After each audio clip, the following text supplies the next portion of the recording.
Everybody's gotta learn sometime. Everybody's gotta learn sometime. Welcome to DesignerDigitals Tip of the Week, January 16th, 2010. This week, matter of fact, how to mat a photo in Photoshop and Photoshop Elements. Some skills are basic to the art of scrapbooking. Matting photos is one of those essential skills. In traditional scrapbooking, mats are created by cutting a piece of cardstock slightly larger than a photo and then mounting the photo in the center of the mat. This helps define the picture as the focal point of the scrapbook page. In Photoshop and Photoshop Elements, matting photos is quick, easy, and precise. You can create a perfectly sized photo mat in any color you choose. Here's how.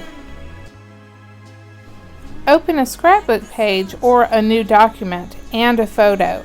Using the Move tool, drag the photo onto the scrapbook page. Drag it into place. Next, select the photo layer here in the Layers panel and Control-click or Command-click on a Mac system on the thumbnail of the photo here in the Layers panel.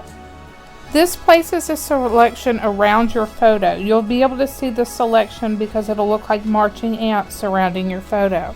Then click the Create a New Layer icon here in the Layers panel. In Photoshop Elements 8, it's found at the bottom. In Photoshop, it's at the bottom. But in older versions of Photoshop Elements, you'll find this icon here at the top of the Layers panel. Click that once to create a new layer above the photo layer. Making sure that the new layer is selected here in the Layers panel, choose Edit, Stroke, or Outline Selection. This activates the Stroke dialog box. Choose a width, I'm going to choose 15 pixels, and choose a color by clicking on the color chip. Clicking the color chip opens up the color picker. You can click anywhere here to choose a new color, or you can move the cursor outside of the box to pick up a color from your layout. I'm going to pick up this rust color here from the layout. As you move your cursor out, you'll notice that it changes into an eyedropper. The eyedropper will suck up any color that you click on outside of the color picker. If you know the RGB values of your new color, you can certainly type them in here as well. Next, click OK. And then click on the radio button here next to the word Inside. This ensures that your mat will have nice clean corners. As a note, if you click on Center here, the mat will be halfway inside the photo and halfway outside the photo. And if you click Outside, it creates the mat on the outside of your photo, which may seem like the logical thing to do. But clicking Outside actually gives the corners a pixelated edge instead of a nice crisp corner. So click Inside and then click OK to confirm your outline.